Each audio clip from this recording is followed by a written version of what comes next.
My name is Gregory Busse. I'm the Director and Medical Lead for CNS in Medical Affairs here at Azurity.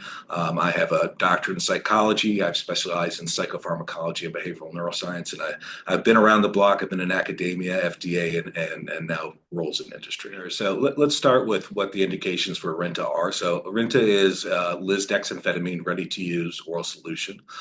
The indications are for ADHD in adult patients and children 6 years and older.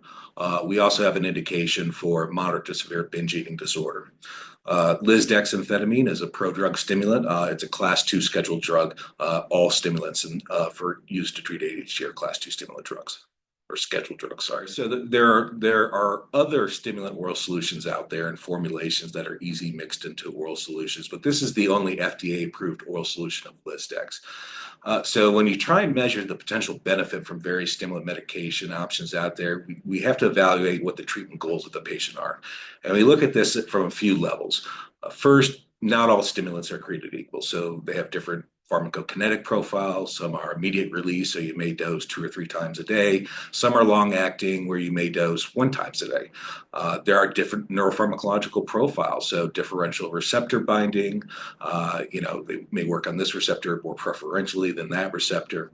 And then not all ADHD patients are created equal either. So they have different treatment preferences and goals, different biological proclivities, whether it may be sleep issues or appetite issues. Age makes a difference. So are you treating a child? Are you treating an adolescent? Are you treating an adult? And then tolerance for that adverse event profile is significant in terms of how you determine what is an appropriate treatment for your patient. So I look at it like this. Well, where's the benefit for an oral solution? And it comes down to the fact that options are needed, and options are good for patients. So they're especially important for patients who have difficulty swallowing pills or have a preference for an oral liquid solution over the other dosage forms. So, I think it's important to remember that people's lives are complex, and having medicines available that can complement those complex lives is a good thing. People deserve treatment options, and that's where a formulation like an oral solution, Lisdex, falls in. Yeah, so ADHD is a complex disorder, and treating it can pose challenges. And so some ADHD patients, especially children, they may be averse to taking medication, especially pills. I call it the eating the vegetables phenomenon.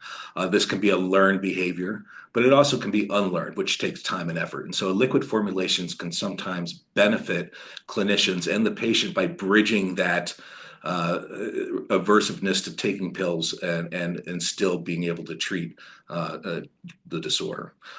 There also can be biological challenges to effective treatment. So many comorbidities have been associated with ADHD.